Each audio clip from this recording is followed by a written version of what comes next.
সিম তুলে থোসে মানুষ রিং দিবি ধরবে না, কোনোদিন ধরবে না। ওর পিয়ের কাছে ফোন দিয়ে কবি কেন এমপি ধরে না গা, ওই তো ব্যস্ত আছে কিছু না, ওটা ধরেই না, খালি কল ঢোকার জন্য চলছে কথা কল। এই মোবাইলের মধ্যে একটা মেমোরি কার্ড আছে না, এক কর প্রত্যেকটা মোবাইলের কার্ড একটা মেমোরি কার্ড নাই। এই মেমোরি কার্ডের ভিতরে 250 নাম্বার, 250 বক্তৃতা, 250 গান, বিভিন্ন প্রকারের নাম্বার সেভ করা যায়। তাহলে মোবাইলের বডি বড় কিন্তু মেমোরি কার্ড ছোট। আর আমাকে দেশের নেতারা রাস্তা দিয়ে গেলে শয়তান উঠি ভিজলে বেড়ার সয় উঠবো না, তুই কুমিন্দে যা বুঝা।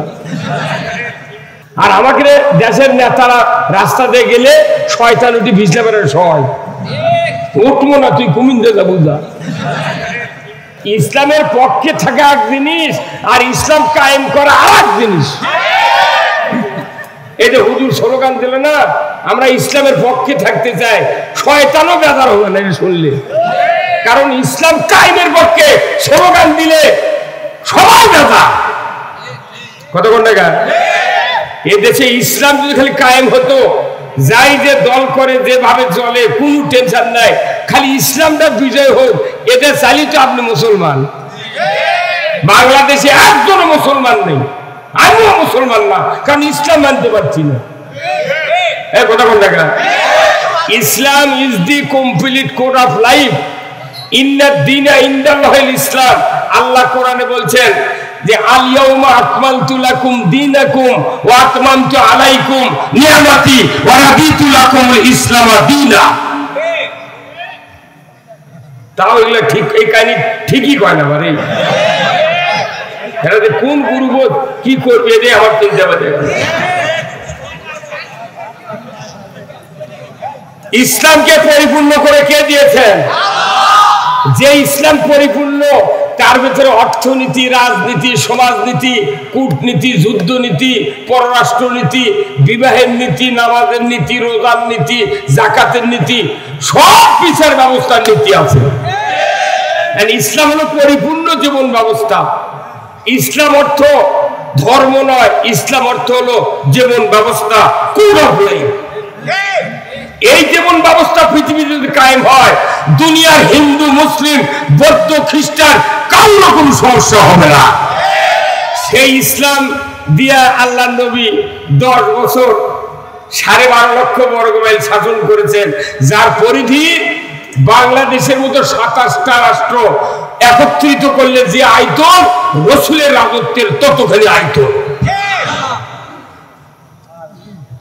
এই রাজ্যের শাসক ছিলেন রসুল, আর এই রসুলের ইমামতিতে মসজিদে নববীতে 10 বছর আল্লাহ রসুল ইমামতি করছেন। ওনার হুজরাখানা যারা হজ করেছেন, ভাই হজ করছেন নাকি? তাহলে রসুলের রওজার থেকে মেম্বার পর্যন্ত 32 ফিট জায়গা। এই হুজরাখানার থেকে আয়েশা সিদ্দিকার ঘর থেকে উনি মেম্বরে গেছেন হাঁটে হাঁটে, যে রাস্তাতে উনি হেঁটে গেছেন সরকার হেঁটে গেছে মেম্বরে খুতবা দেওয়ার জন্য। আল্লাহু আকবার। সেই 32 ফিট জায়গা আল্লাহ তাআলা রসুলের পদাচারণের কারণে রিয়াজুল জান্নায় পরিণত করে দিয়েছে। আর আমাদের দেশের প্রধানমন্ত্রী, এমপি যখন রাষ্ট্রপতিরা আসে, লাল গালিচা বাইরে দেয়, শয়তান তখন কয় জায়গায় শোয়ার জায়গা পাচ্ছি।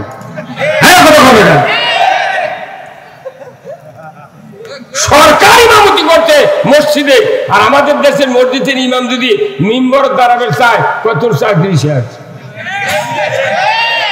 ইমামকে তুই মিম্বর দাঁড়াবো, ইমাম খালি ভিক্ষা করবি আর খাবি। আমাদের ভিক্ষা করার জন্যই লাগিয়েছি তো। বড় বড় মসজিদে নামাজ হয় বাংলাদেশে, শুক্রবার দিন নামাজ হচ্ছে, সেই ইমাম পাগড়ি যেরকম জুব্বা সেই রকম, আতর সেই রকম, সবটাই সালাম ফেরানোর পর মাইক দিয়ে লাউড স্পিকার দিয়ে বলছে, ডান দিকে কৌটো আছে, কৌটো কতক্ষণা কি কয় কৌটো, মেহরবানি করে কৌটো ছাড়বেন। নামাজ পড়ে মানুষের আস্থা করলে কোয়া বাদ দিয়ে কৌটোর কথা কোয়া লিখছে।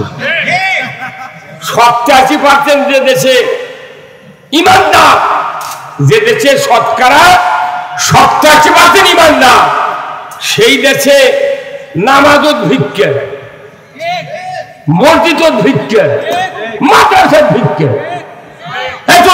কথা এই মাদ্রাসাগুলো চলতেছে খালি মানুষের দানের উপরে।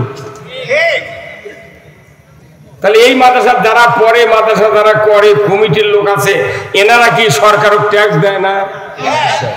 এটি যারা পড়ে তারা কি ট্যাক্স দেয় না? প্রাইমারিতে ছাত্ররা পড়ে ওরকের বাপরা কি সরকার ট্যাক্স দেয় না? তো ওরাও ট্যাক্স দেয়, এরাও দেয়। তো ওরকের প্রাইমারি সরকার বেতন দেয়, আর এটি ভিক্ষে করে চালার লাগবে মানে? যদি ভিক্ষা করে চালানি লাগে তাহলে প্রাইমারি মাস্টাররা বেতন পাচ্ছে ভালো, এই মাদ্রাসার হুজুররা 2 বছর চালানো ভিক্ষা করে, আবার সরকার প্রাইমারি বেতন এরকম দিবি, ওরা আবার ভিক্ষা করে চালাক। তাহলে বোঝা যাবে এরা সমান সমান।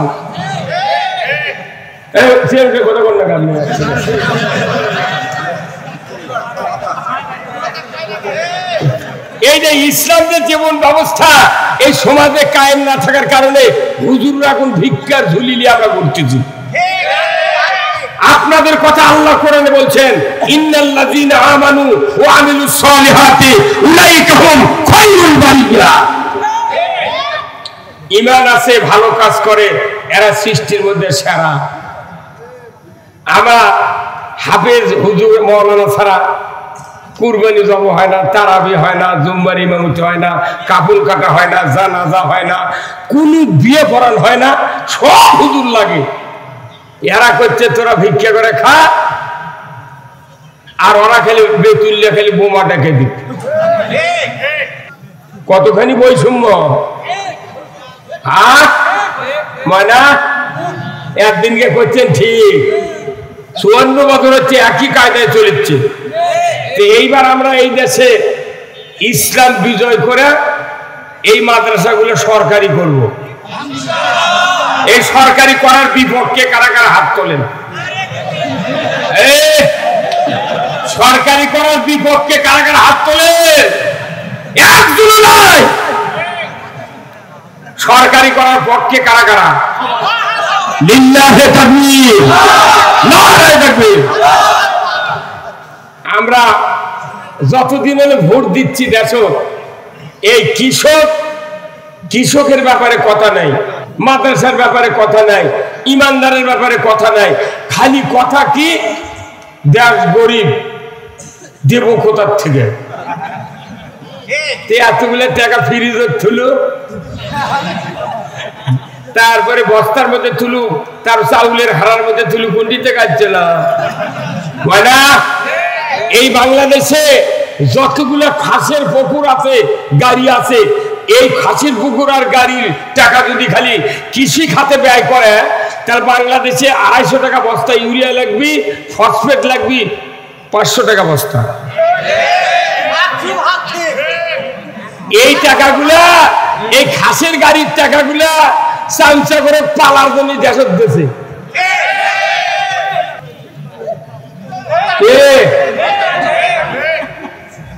ব্রিটিশ সরকার ভালো ছিল, গরিব মানুষের মাছ মারা জায়গা নেই, ধনী মানুষের পুকুর আছে, ওই খাসের টাকা জাল খাওয়া দিয়া একদম ভাত পাট করে দিতে পারে কিনা? আজকে খাসের টাকা ভারত কলা লাগানোর গাছ বুদ্ধি নেই, ভুট্টা শুকানোর বুদ্ধি নেই, খেয়ার পালানোর বুদ্ধি নেই। তাহলে আপনি খালি নামাজ রোজা হজ জাকাত আর মাদ্রাসার মসজিদ দিয়ে এই পৃথিবী ভালো হবে না। পৃথিবী ভালো করতে গেলে কোরআনের সব কথা বলতে হবে। কি হ্যাঁ, এইটা আপনাকে এইদিক ধান কাটা দেখলাম, এই এদের কি কয় কালায়ের ওই দিক দেখলাম ধান কাটিছে, পুনুট মোলামগাড়িতে ধান কাটছে।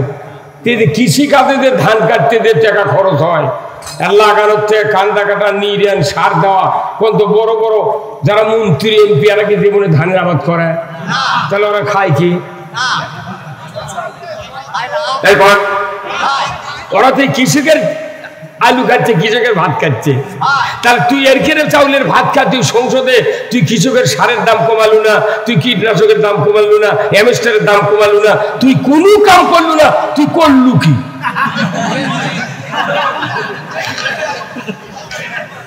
কথা বলে রে, এগুলো বক্তৃতা দিলি তখন কেউ কেউ মনে মনে করছে এলে তো রাজনীতি হলো। রাজনীতি সারা পৃথিবীতে শান্তি কায়েম করার মরদ কেউ নাই। সবচেয়ে নীতি যেটা বড় তার নাম হলো রাজনীতি। আর সবচেয়ে দামি নীতি কার? আল্লাহর নীতি হলো সবচেয়ে দামি। যদি আল্লাহর নীতি না থাকে সেটা হবে দুর্নীতি। কত হাজার? 90,000 মাদ্রাসা। 90,000 মাদ্রাসার মধ্যে সবচেয়ে বড় মাদ্রাসা হলো হাটহাজারী। হাটহাজারীতে যে মাদ্রাসা আছে দাওরা মাদ্রাসা, দাওরা হাদিস পর্যন্ত, এই মাদ্রাসার কমপক্ষে 72,000 কপি কোরআন আছে, এত ছাত্র। তারপরে দ্বিতীয় হলো ঢাকা লালবাগ। লালবাগ মাদ্রাসার কমপক্ষে 35,000 কপি কোরআন আছে ঢাকা লালবাগে। বগুড়া জামিল মাদ্রাসা আছে একটা, কমপক্ষে 22,000 কপি কোরআন আছে। বর্ষা সাফার আছে বিশাল মাদ্রাসা, ওখানে না হলে যা দেখবেন 15,000 এইরকম কোরআন আছে। এরপরে সর্বনায় ফয়জুল হকের যে মাদ্রাসা আছে সেখানেও যা দেখেন না হলে 10,000 কপি কোরআন আছে। এরপরে বাংলাদেশের 90,000 যে আরো মাদ্রাসা আছে, এমন কোন মাদ্রাসা হাফিজি, তারপরে দাওরা এবং কওমি যত মাদ্রাসা আছে না হলেও 30-40 কপি করে কোরআন আছে। এরপরে আলিয়া মাদ্রাসা আছে, 5,12,000 মসজিদ আছে, তারই ভিতরে ঢাকা বয়তুল মোকাররমে কমপক্ষে 4,000 কপি কোরআন শরীফ আলমারির থুতে পড়া নাই, খেলে লাল হয়ে আছে। তারপরে 5,12,000 মসজিদ, যেই মসজিদ গতবারে নির্মাণ হতে সেই মসজিদে না হলে 5টা কোরআন আছে। আপনারা একটু ফিডব্যাক দিবেন, বাড়ি কথা বলে শান্তি পাবো। এমনও গ্রাম আছে যে বাড়ির 4টে ছেলে, 4টে বেটার বউ আর একটা শাশুড়ি, তাহলে কয়জন হলো? এই 5 জন বিয়ে করে দিদিন নিয়ে যাচ্ছে, বাপের বাড়িতে এক জেল কোরআন নিয়ে যাচ্ছে। তাহলে যে বাড়ির 5টা কোরআন শরীফ, ওই গ্রামে 100টা যদি বাড়ি থাকে তাহলে 500, 68,000 গ্রাম বাংলাদেশে, তাহলে কত কোটি কোরআন? কথা বলে রে, 460টা উপজেলা, 269টা পৌরসভা, 4,500 ইউনিয়ন। একটা ইউনিয়ন পুরো জীবনে কোরআন শরীফ খুঁজে পাবেন না।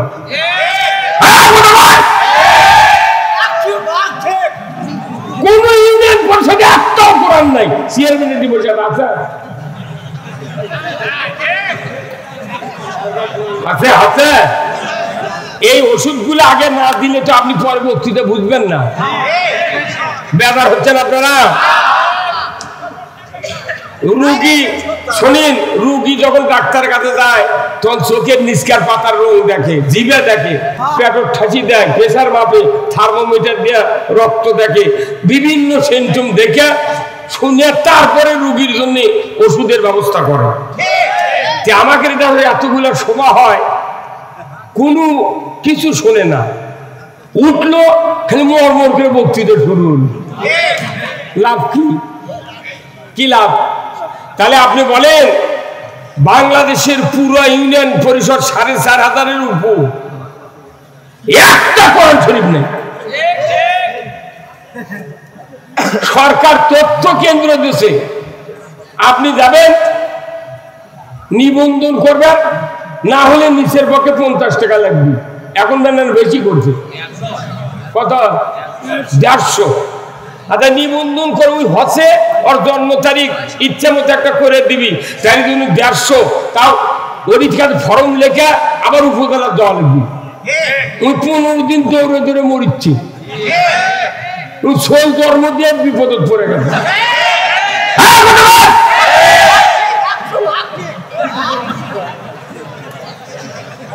তাহলে এই কথাগুলো আমাকে দেশের এত হাজার কোটি কোটি কোরআন থাকার পরেও, আমার দেশে এত নামাজি থাকার পরেও, এত রোজাদার থাকার পরেও, এত শিক্ষিত লোক থাকার পরেও আমরা ইসলামের সুমহান জীবন ব্যবস্থা থেকে কোন রকমের সুযোগ সুবিধা আমরা পাচ্ছি না।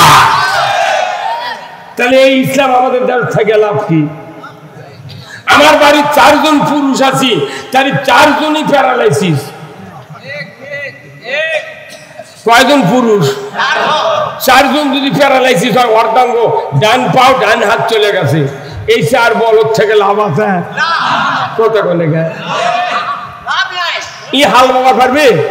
ই মিশিগঞ্জ হ্যান্ডেল মেরে পারবে? তাহলে ই থাকার থেকে না থাকাই ভালো। আমাকে পুরো বাংলাদেশের যে অবস্থা, আমাকে বাঁচার থেকে মরাই ভালো। তাহলে মরার থেকে বাঁচার একটা উপায় আছে তো? কোন মরা? এই জান কবজের মরা নয়, আমরা এখন মরা অবস্থায় আছি। এই মরা মানুষ জীবিত করার জন্য আজ থেকে 1500 বছর আগে আল্লাহ রসুলের উপর কোরআন নাযিল করেছেন কে? এই মরা জাতিক জীবিত করার ঔষধ কোরআনে আছে, কিন্তু এই ঔষধগুলা কোরআনই থেকে পৌঁছে গেল। নেতৃস্থানীয় লোক যারা আছে তারাই কোরআন পড়ে না, মেম্বার পড়ে না, চেয়ারম্যান পড়ে না, কোন নেতা পড়ে না, এমপি পড়ে না, মন্ত্রী পড়ে না, যারা দেশ চালায় তারাই কোরআন পড়ে না। অথচ মুন্সি করে এ মুয়াজ্জিন রাখিছে, এটি আযান দিছে।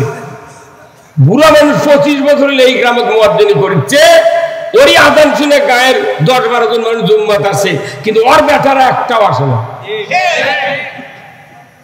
তার মানে কি? আযান দিলে নামাজ কায়েম হবে না। কি করলে হবে? কোরআন লোক বলা লাগবে। কথা কোন না? বক্তৃতা দিলে জানা বন্ধ হবে না, কোরআন কি বলে সেটা করা লাগবে। বক্তৃতা দিলে চুরি বন্ধ হবে না, কোরআন কি বলে সেটা করা লাগবে। বক্তৃতা দিলে আপনার ঘুষ বন্ধ হবে না, কোরআন কি বলে সেটা করা লাগবে। কথা বল। আপনি যে বিয়ে করেন কি দিয়ে? কোন বিয়ে করি? কোরআন দিয়ে। কোন বিয়ে করেন কি দিয়ে? কুরবানি করেন কি দিয়ে? রোজা করেন কি দিয়ে? শুক্রবারের নামাজ পড়েন কি দিয়ে? খাতনা করেন কি দিয়ে? মুটি তো কোরআন দিয়ে করি, দেশটা কোরআন দিয়ে চাললে তোর ক্ষতি কি? ও তাহলে বোঝা যাচ্ছে তুমি এগুলো মানতে রাজি আছো, কিন্তু ইসলাম মানতে রাজি নও। যারা ইসলামের বিরোধিতা করে তারা মুনাফিক। এই বাংলাদেশে কোরআন বিজয় হোক, কারা কারা প্রাণ দুহাত তুলে আল্লাহকে দেখা। লিল্লাহি তাকবীর, নারায়ে তাকবীর, আল কোরআনে আলো। আবার ঘরে ঘরে এই না বসেন, হ্যাঁ বসেন। আল কোরআনের আলো কোন ঘরত করবেন না, কোরআনের আলো জ্বালালেন সংসদে। এই যে কয়েক হাজার কোটি কোরআন আছে বাড়ি বাড়ি, মসজিদে, মাদ্রাসায়, এত কোরআন লাগবে না। একটা কোরআন আল্লাহর বান্দারা যদি সংসদে নিয়ে দিতে পারে, বাংলাদেশ শান্তির আঁকড়া হয়ে যাবে। এই জন্য কোরআন জ্বালাতে হবে কথা সংসদে, হয় না? আসল জায়গা কোরআন না ছিয়া কোরআন থেকে ঘরের মধ্যে ভারী হয়, লাভ হবে। আমার ভাইরা, আজ থেকে 1500 বছর আগে আল্লাহর নবী কোরআন পড়েন। কোরআনের ভিতরে আল্লাহ তাআলা নবীজিকে দাওয়াত দেওয়ার জন্য আয়াত নাযিল করে দিলেন। আল্লাহ বলে দিলেন, রাসূল দাওয়াত দাও, ইয়া আইয়ুহান নাস কুলু লা ইলাহা ইল্লাল্লাহ তুফলিহুন। হে মানুষ সকল, তোমরা যদি মুক্তি পেতে চাও, নাজাত পেতে চাও, সমস্যার থেকে বাঁচতে চাও, তাহলে তোমরা কালিমা পড়ে নাও, লা ইলাহা ইল্লাল্লাহু মুহাম্মাদুর রাসূলুল্লাহ। এই কালিমাই হলো মূল মন্ত্র। প্রত্যেকটা মানুষের পকেটে এখন মোবাইল আছে। এই ভাইয়ের নুরুল ইসলাম ভাইয়ের কাছে মোবাইল আছে না? এমন মোবাইল সিম তুলে থসে, মানুষ রিং দিবি, ধরবে না, কোনোদিন ধরবে না। ওর পিয়ের কাছে ফোন দিয়ে কবি কেন এমপি ধরে না, গা ওই যে ব্যস্ত আছে, কিছু না, ওটা ধরেই না, খালি কল ঢোকার জন্য চলছে। কথা কল। এই মোবাইলের মধ্যে একটা মেমোরি কার্ড আছে না, এই এক কর, প্রত্যেকটা মোবাইলের কার্ড, একটা মেমোরি কার্ড নাই। এই মেমোরি কার্ডের ভিতরে 250 নাম্বার, 250 বক্তৃতা, 250 গান, বিভিন্ন প্রকারের নাম্বার সেভ করা যায়। তাহলে মোবাইলের বডি বড় কিন্তু মেমোরি কার্ড ছোট। তো কোরআন এবং হাদিসে যত বক্তব্য আছে এই দুইটা কিতাবের মেমোরি কার্ড হলো কালেমা। এই জন্য আল্লাহ বলছেন কালেমা যদি তোমরা মেনে নিতে পারো, কালেমা পড়তে পারো, কালেমা অনুযায়ী যদি জীবন গড়তে পারো, তোমরা সফল কাম। কিন্তু আমার বাংলাদেশের মানুষ কালেমা বুঝি না, কিন্তু কবুল আলহামদুলিল্লাহ বুঝি। ভাই আপনারা বসেন না কেন? মুরব্বী মানুষ আপনি সাদা দাঁড়িয়ে আছেন, দেখলে ভয় ধরে। আপনি একটা চেয়ার দেন তো, না একটা চেয়ার দেন তোরা। কখন তো আপনি সরে দেবেন, যেদিন আমার ভয় হয় না। এটি বসলে গাউত লেগে শোনা লাগবে কতক্ষণ টাকা। তাহলে কালেমা পড়লে যে সফল কাম, এই কালেমার তো বোঝা লাগবে কতক্ষণ।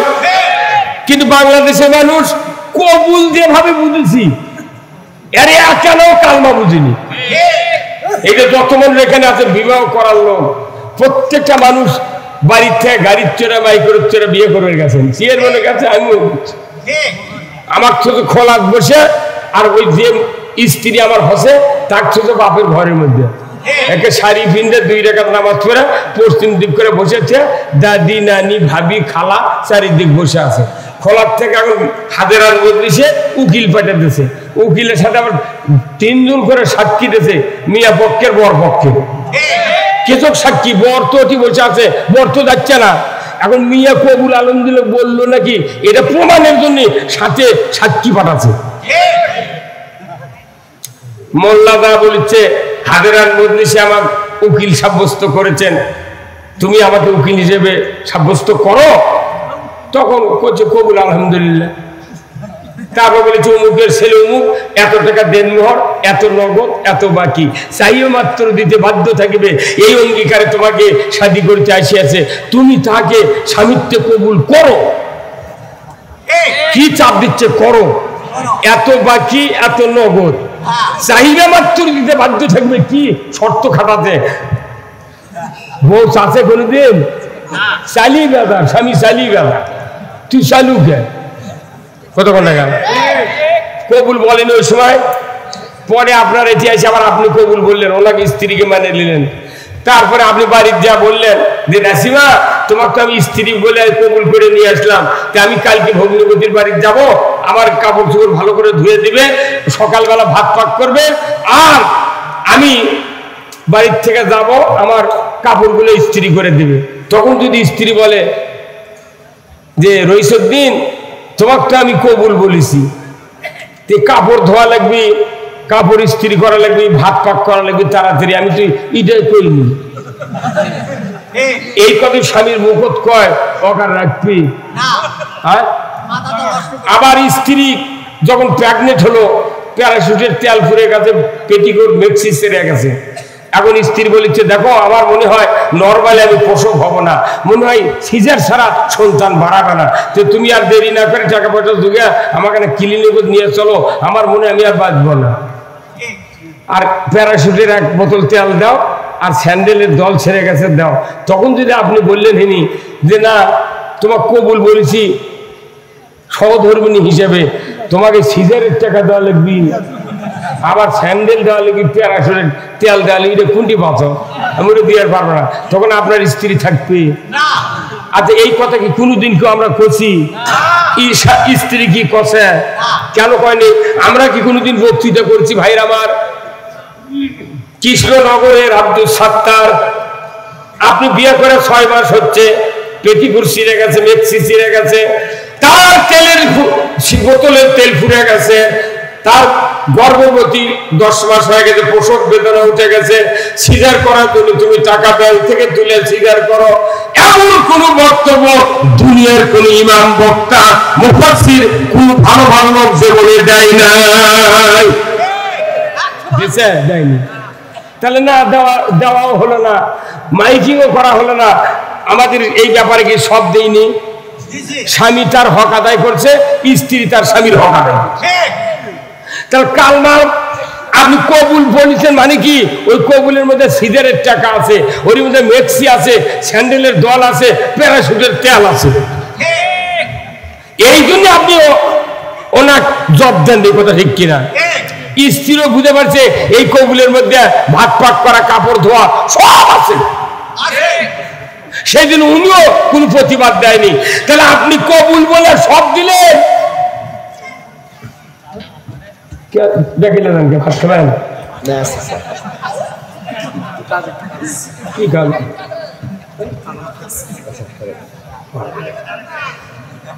কবুল বললে যদি আপনি সব দিতে বাধ্য থাকেন তাহলে কালেমা পড়া এটাও তো একটা কবুল। আপনি কালেমা পড়েছেন কতদিন আগে, 60 বছর আগে, আপনাকে এখনো জুম্মার নামাজ 5 ওয়াক্ত পড়েন না, 5 ওয়াক্ত নামাজ পড়েন না, সুদ বাদ দেন না, পর্দা করেন না, গোয়েন্দাগিরি বাদ দেননি, চুরি করা বাদ দেননি, ঘুষ খাওয়া বাদ দেননি, কিস্তিলা বন্ধ করেননি, তাহলে কবুল বললে সব দেওয়া লাগে, আর কালেমা বললে গেলে সব করা লাগবে আর বাদ দেওয়া লাগবে। এই বক্তৃতা কতদিন দেওয়ার? একটা মূর্খ মানুষ যদি কবুল কয় ওই মউত পর্যন্ত, ওর আগে যদি বউ মরে যায় তার বউয়ের কাপড়ের কাপড় কিনে, কার টাকা দেয়? তোর স্বামীর টাকা দেয়। আমার ভাইয়েরা, আল্লাহ রাব্বুল আলামিন কোরআনুল কারীমে বলছেন, আল্লাযীনা ইম্মাক্কান্নাহুম ফিল আরদ আকামুস সালাতা ওয়া আতাউয যাকাতা ওয়া আমারু বিল মারুফ ওয়া নাহাউ আনিল মুনকার ওয়া লিল্লাহি আকিবাতুল উমুর।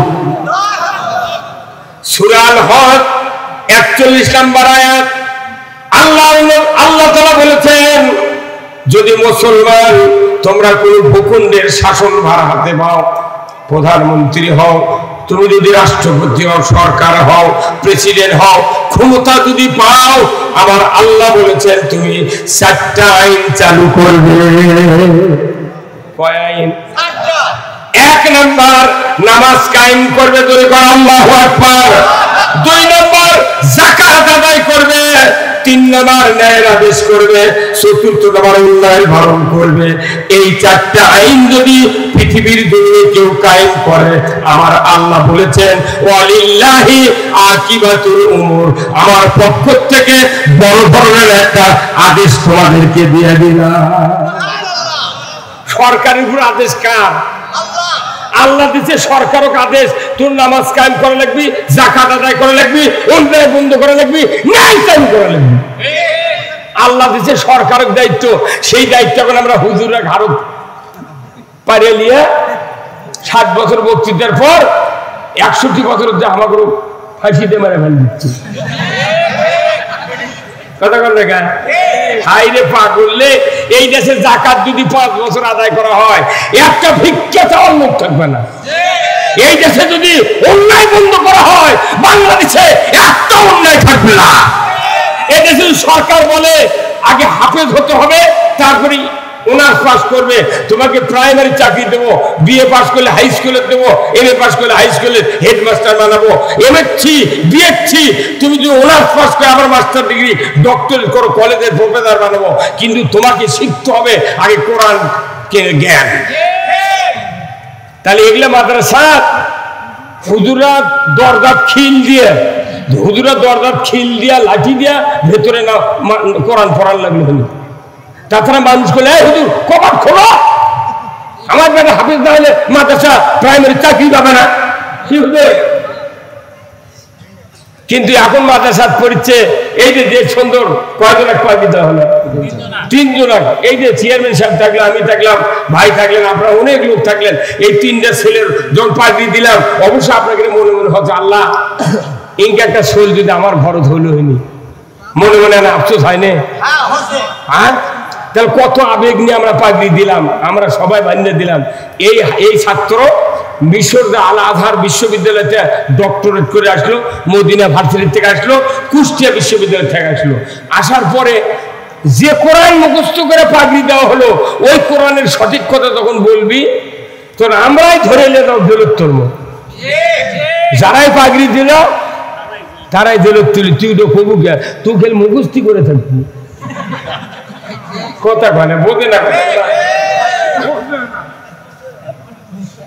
আমি আজ থেকে 40 বছর আগে আমরা পড়েছি প্রাইমারি যে শিক্ষা জাতির মেরুদণ্ড। এখন কোন শিক্ষা জাতির মেরুদণ্ড নাই, এখন শিক্ষা জাতির মৃত্যুদণ্ড।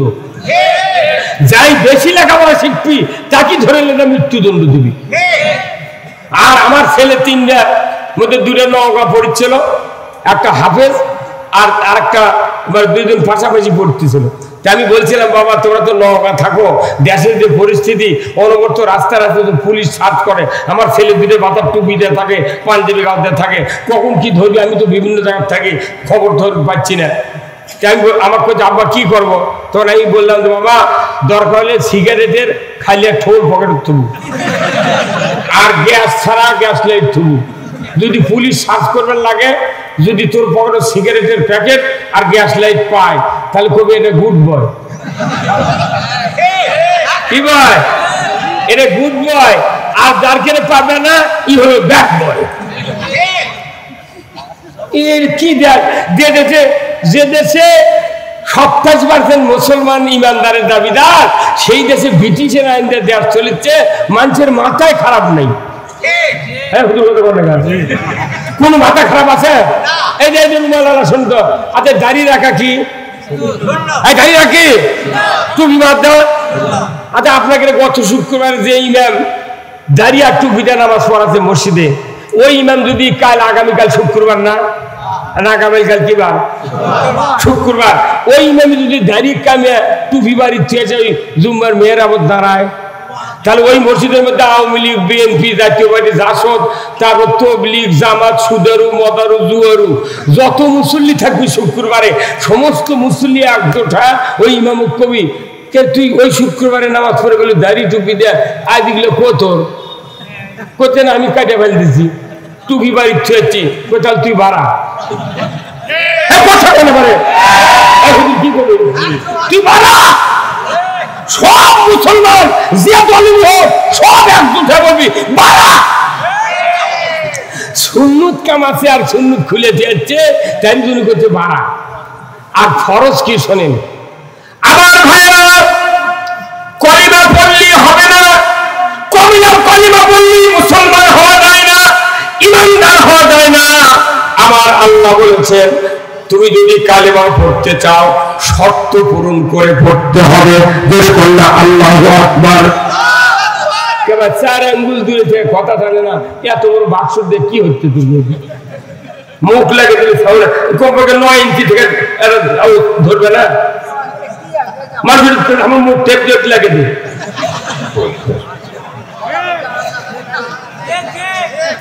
ভাইরা আমার দিনের কাছে শুনুন, আমার কথাগুলি বুঝতে পারবেন। বাড়িতে গিয়ে যখন বালিশে কাল্লা দেবেন যুক্তিবাদী বলে গেল কি, আমি আপনাদেরকে বলতে চাই কালিমা পড়ে মুসলমান হওয়া যায়, ঈমান আনা যায়, কিন্তু আল্লাহ বলেছেন খবরদার একটা শর্ত পূরণ না করা পর্যন্ত ঈমান আনা কোনো প্রয়োজন নাই। কয়টা শর্ত? একটা শর্ত যারা পূরণ করতে পারবে না তারা তোমরা ঈমান আনো। আল্লাহ রসুল করেছিলেন, রসুলের উপর ঈমান এনেছিলেন। মূসা আলাইহিস সালামের লোকেরা একটা শর্ত পূরণ করে কালেমা পড়েছিলেন। নমরুদের সময় ইব্রাহিম আলাইহিস সালামের লোকেরা একটা শর্ত পূরণ করে ঈমান এনেছিলেন। আমি আপনাদেরকে বলতে চাই ওই শর্ত পূরণ না করা পর্যন্ত আল্লাহ তাআলা বলেছেন খবরদার তোমরা কালেমা পড়তে পারবে না। কামেল মাদ্রাসার মুফাসসির বসে আছে, যদি ভুল হয় এখন লাউড স্পিকার টেনে নিবি। কোরআন শরীফ তো সবই পড়ে, কিন্তু ওর মধ্যে ঢুকিছে কি কত কোন টাকা? মাইরা আমার ঢাকা শহর অনেকেই নাম শুনেছেন, ঢাকা শহর অনেকেই নাম শুনেছেন, বগুড়া শুনেছেন, জয়পুরহাট শুনেছেন। জয়পুরহাট জেলার যারা গেছেন পাঁচ মাথার কথা বললেই সাথে সাথে আপনি পাঁচ মাথা চোখের সামনে ভাইজা ওঠে। যদি বলা হয় বাটার মোড়,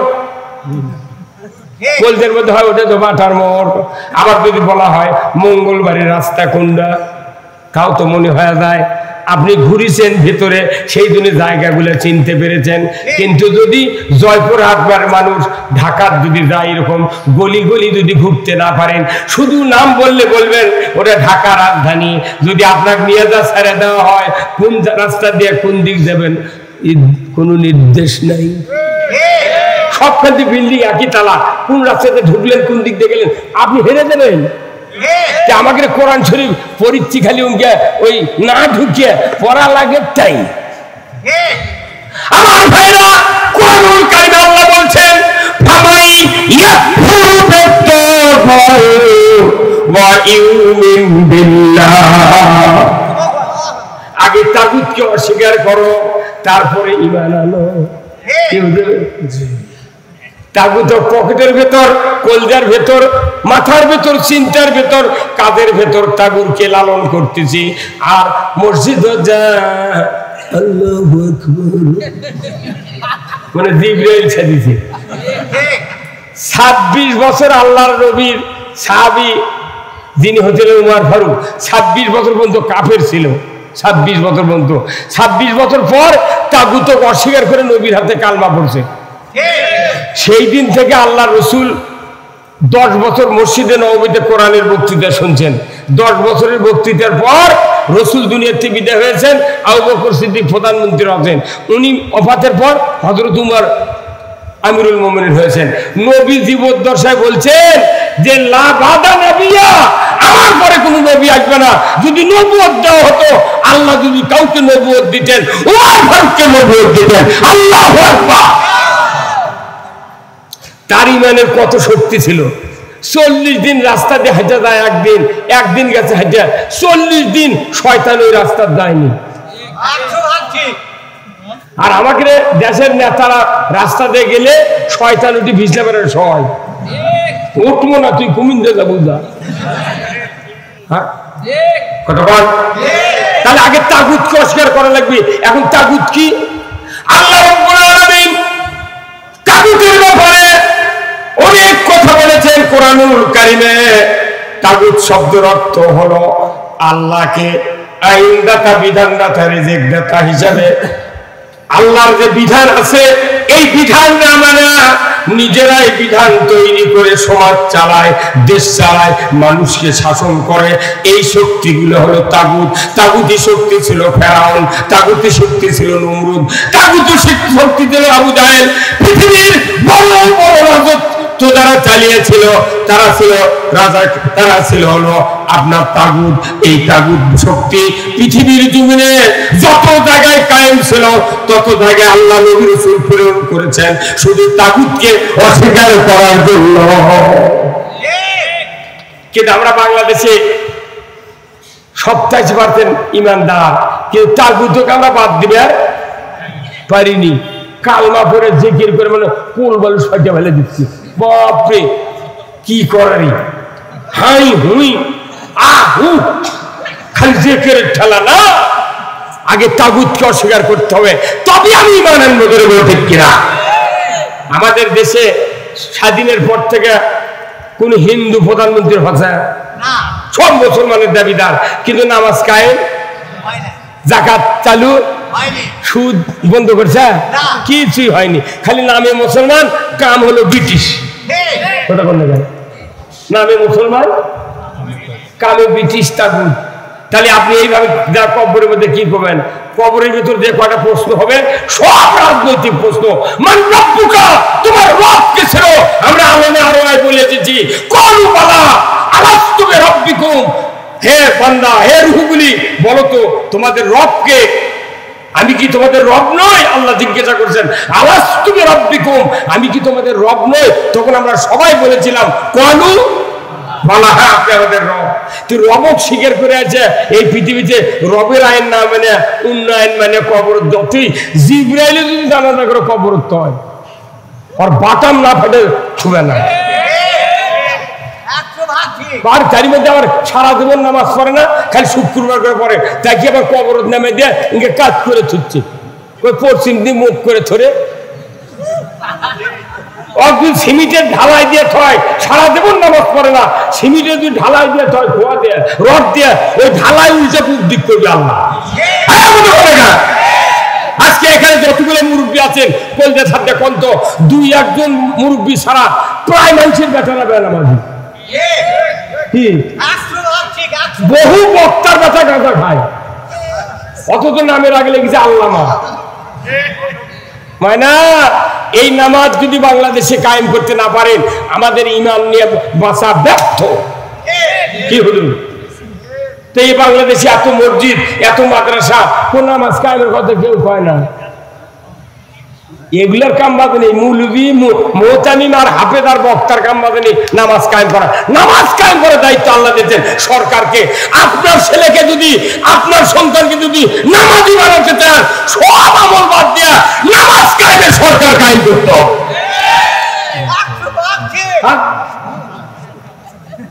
তাহলে কোরআন কি আজ নাযিল হচ্ছে? এতদিন কর্ণে এগুলো কথা, এইগুলো কথা কলি তুমি রাজনীতি করে না, এটা আল্লাহর কথা। কার কথা? সূরা আল হদের 41 নম্বর আয়াতে যদি নামাজ কায়েম হয়ে যায়, আল্লাহ তাআলা কোরআনে বলছেন ইন্নাস সালাতা তানহা আনিল ফাহশাই ওয়াল মুনকার, নামাজি মানুষকে ফাহশা অশ্লীল কাজ থেকে বিরত রাখতে পারে। আমরা আগে যখন মাদ্রাসা পড়েছি, ছাত্রদের মাথার টুপি না দিলে স্যারেরা পিটিছে, আর এখন মাদ্রাসার ছাত্র বিড়ি ধরে ছাড়ক দেয়। কোথায় মুসলমান? আমার ভাইরা, আল্লাহ রাব্বুল আলামিন কোরআনুল কারীমে বলছেন, ও দুনিয়ার মানুষ, আমি এই পৃথিবীতে সৃষ্টি করেছি খলিফা। এই খলিফার দায়িত্ব হলো পৃথিবীর জমিনে আমি আল্লাহ আমার রাজত্ব কায়েম করবে। আর ওই রাজত্ব যদি কায়েম থাকে, আমার আল্লাহ বলেছেন ওই রাজত্বের মাধ্যমে পৃথিবীতে অন্যায় হবে না, চুরি হবে না, জানা হবে না, ধর্মীয় লোকদের উপর কোনো পেরেশানি হবে না, অমুসলিমের উপর জুলুম হবে না, দুনিয়ার কোনো প্রকার ইসলামী রাষ্ট্রের আন্ডারে থাকবে, কারোর প্রতি কোনো জুলুম হবে না। কিন্তু আমরা যে কাজ করলে জুলুম বন্ধ হবে, সেই কাজের ধারে কাছেও নাই। এখন আমাকে বক্তৃতা দোয়া করে লাভ কি? কতক্ষণ লাগা? আল্লাহ তাআলা কোরআনে বলছেন, ওয়াইদি কোনা রব্বুকা লিল মালাইকাতি ইন্নী জাইলুন ফিল আরদি খলিফা।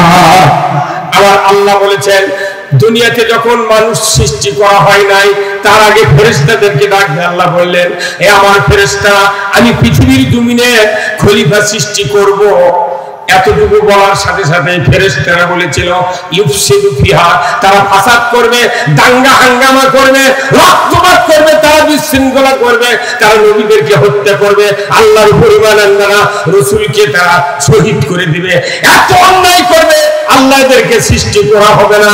আল্লাহ তাআলা রাগ করে বলেছেন, ইন্নী আলামু মা লা তা'লামুন, আমি আল্লাহ তা জানি, তোমরা তা জানো না। বলুন তো, আল্লাহ যে কথা বলেছেন খলিফা সৃষ্টি করতে চাচ্ছি, তোমাদের মতামতে কথা বলে নাই। আল্লাহ বলেছেন আমি সৃষ্টি করবো। শোনায় মাত্রই ফেরেশতারা বলল এরা এই কাজ করবে। বলুন তো, ওই কথা যে ফেরেশতা বলবে, এটা কি আল্লাহ আগে জানতেন না? এই যে আমার এই ভাইয়ের মনের মধ্যে এখন হচ্ছে, হুজুর আমি না উঠে তাড়াতাড়ি জয়পুরহাট যাই, আমাকে না সারা দিন মনে মনে হচ্ছে। আচ্ছা, এই কথা কি আল্লাহ জানে না? এই হুজুর হচ্ছে কাল সকালবেলা গায়ের মেসেজ দেখে এরা মাদ্রাসা হিসাব দেবো, সবার হিসাব দেবো, হচ্ছে না কতবার? তাহলে আল্লাহ তাআলা এত জ্ঞানের অধিকারী যে আমি যে বলছি যে খলিফা সৃষ্টি করব, তারপরে এরা যে কোনো যে রক্তপাত দাঙ্গা হাঙ্গামা করবে, এটা আল্লাহ আগেই জানতেন যে ওরা এই কবি। আল্লাহ বলছে যে আমি যা জানি তোমরা তা তাহলে জানো না, মানে কি? আল্লাহ জানে ভালো। কি জানে? যে যদি খলিফা সৃষ্টি করি, যে নবীদেরকে আমি পাঠাবো, এই নবীদেরকে কিতাব দেব, কিতাব দিয়ে খেলাফত দেব। আর আমার খেলাফত যদি পৃথিবীতে কায়েম হয়, অন্যায় অবিচার করার কেউ সাহস পাবে না। আল্লাহু আকবার। এই দুনিয়াতে 1 লক্ষ মতান্তরে 2,24,000 পয়গাম্বর এসেছেন। বলুন তো, কোন নবীর উম্মতের ভেতরে 4 জন খলিফা ছিলেন? হ্যাঁ, কোন আমাকে নবী ওই নাম করতে বহু মানুষ পারিচ্ছে না। কারণ আমাকে নবীর 4 জন খলিফা ছিলেন। আল্লাহু আকবার। আমাকে নবীর কথা আপনি বলে পারছেন না। আর কিছু কিছু চোটে নেতা এই দেশ কয় কি আমার প্রাণ প্রিয় নেতা, 6 মাসও নেতা উদু করে না, তাকে কয় প্রাণ প্রিয়। আর রসুল আমাদের সুপারিশ করে জান্নাত দিবেন, সেই নবীর আমার নবী বলার সাহস হয় না। আমার ভাইরা 4 জন খলিফা ছিলেন, 1 লক্ষ মতান্তরে 2,24,000 পয়গম্বরের উপরে 104 খানা কিতাব পাঠালেন কে? আল্লাহ। প্রথম আদম আলাইহিস সালামের কাছে সহি হয়ে আসলো, 1000 বছর উনি দুনিয়াতে বাঁচলেন। আস্তে আস্তে সহি হয়ে আসতে আসতে 104 খানার ভেতরে প্রধান কয়খানা? তারই ভেতর প্রধান কয়টা? তার নাম কি? এই কোরআন দিয়ে আমার আপনার নবী খলিফা দেওয়া হলো, সৃষ্টি করা হলো। তারপরে 40 বছর পর কোরআন দিয়ে খেলাফত দিলেন। এই কোরআন দিয়ে খেলাফত যে আল্লাহ তাআলা দিলেন, এই খেলাফতের আয়াতটা কোরআনুল কারীমের সূরা আস-সাফের ভিতরে আল্লাহ তাআলা স্পষ্ট বলে দিয়েছেন, ওয়াল্লাযী আরসালা রাসূলাহু বিল হুদা ওয়া দীনিল হক লিযুহরিহু আলা দ্বীনি কুল্লিহি ওয়ালাউ কারিহাল মুশরিকুন। আমার আল্লাহ বলেছেন, হে নবী, আমি সেই সত্য তার রাসূলকে প্রেরণ করেছি 70,000 দেয়া, জীবন ব্যবস্থা দেয়া। আপনি পৃথিবীর জমিনে গিয়ে আমি আল্লাহ আমার আইনকে বিজয়ী করবেন, আর মানুষের তৈরি করা মতবাদ আইনগুলি আপনি উৎখাত করবেন। এই জন্য আপনাকে নবুয়ত দিয়েছি। আর এই কোরআন দেয়া খেলাফত দিলেন আমার আল্লাহ রাসূলকে। দরকার আল্লাহু আকবার। যিনি খলিফা হলেন আল্লাহর তরফ থেকে কোরআন দিয়ে খেলাফত দিলেন। আস্তে আস্তে কোরআন নাযিল হতে হতে এক পর্যায়ে আল্লাহ তাআলা একটা আয়াত নাযিল করে দিলেন। যারা হাফেজ সাহেব আছেন, যারা রেগুলার কোরআন পড়েন, আমি আয়াতটা বললে আপনাদের মনে হয়ে যাবে। আল্লাহ কোরআনে বললেন, ওমা খালাকতুল জিন্না ওয়াল ইনসা ইল্লা লিয়াবুদুন। আমি মানুষ এবং জিনকে সৃষ্টি করেছি আমার ইবাদতের জন্য। দরকার আল্লাহু আকবার। আমরা ইবাদত মনে করেছি নামাজ, রোজা, হজ, যাকাত, দাড়ি, টুপি, জুব্বা, ইতিকাফ করা, রমজানের রোজা করা, দান সদকা করা, মসজিদ করা, মাদ্রাসা করা। কিন্তু এইগুলি ইবাদত দেয়া সমাজে কোনো শান্তি কায়েম হবে না। সবচেয়ে বড় ইবাদত হলো, সবচেয়ে বড় ইবাদত হলো আল্লাহর জমিনে আল্লাহর দিন কায়েমের কাজ করা। আল্লাহর দিন যদি কায়েম না হয়, দাড়ি, টুপি, জুব্বা দেয়া ইবাদত দিয়ে পৃথিবীতে শান্তি কায়েম হয় না, কায়েম হয় না, কোনদিন কায়েম হবে না। তাহলে বলুন তো, আল্লাহ আমাদেরকে বানাচ্ছেন ইবাদতের জন্য। আল্লাহ আবার আরেক জায়গায় বলছেন, ফাদখুলি ফি ইবাদি ওয়াদখুলি জান্নাত। কি সোজা রে, খালি ইবাদত করলি জান্নাত। সুবহানাল্লাহ। তাহলে বলেন তো, তাহলে এই মানব সৃষ্টির উদ্দেশ্য দুইটা, কোরআন নাযিলের উদ্দেশ্য দুইটা, খলিফা সৃষ্টির উদ্দেশ্য দুইটা। সেই দুইটা, 1 নম্বর হলো খেলাফত, আর 2 নম্বর হলো ইবাদত। ইবাদত আর খেলাফত, যে দেশে খেলাফত নাই ইবাদত আছে, ইবাদত অচল। ইবাদত আছে, খেলাফত নাই, খেলাফত অচল। কথা ঠিক কিনা? নাঙ্গল চেনেন ভাই আপনারা? নাঙ্গল, এই নাঙ্গল চেনেন? নাঙ্গল বানাতে কাঠ লাগে, ইস লাগে, সব লাগে। আমার ভালো লাগে, কোন বিজ্ঞানী নাঙ্গল বান্দা মিস্ত্রি বলে যে না, আমি ফাল লাগবে না, কাঠ দিয়ে হালবো, আপনি নেবেন? হ্যাঁ, কাঠ দিয়ে হাল বলে 2 মিনিট নাঙ্গল লেগে গেলে নাঙ্গল ভাঙিয়ে যাবি। নাঙ্গল ছাড়া ফাল অচল, ফাল ছাড়া আমাকে দেখো। আল্লাহ রাজত্বের কথা বললি, আমাকে হুজুরের রাজনীতি হলো না। আর রাজনীতি ছাড়া জান্নাত যদি যাওয়া যাবে না। কথা বলে নমরুদের সাথে রাজনীতি করেছে ইব্রাহিম আলাইহিস সালাম, মুহাম্মদ সাল্লাল্লাহু আলাইহি ওয়াসাল্লাম আবুদের সাথে রাজনীতি করেছেন, ফেরাউনের সাথে রাজনীতি করেছেন মুসা আলাইহিস সালাম। বলেন ঠিক কিনা? তাহলে রাজত্ব আর ইবাদত একসাথে থাকতে হবে। কার কথা? এই রাজত্বের ব্যাপারে এই মাদ্রাসাগুলিতে পড়ানো হচ্ছে। কথা ঠিক কিনা? এই জন্য আমি আপনাদেরকে বলবো যে কথাগুলি, এতগুলি কথা বলার পরে আমি আপনাদেরকে দ্বীনি প্রতিষ্ঠানের জন্য কেউ উঠবেন না, মনে করবেন না যে এই হুজুর রাজনীতি করতেছে। আমি কোনো কোরআন ছাড়া একটা কথাও বলি নাই। কথা ঠিক কিনা?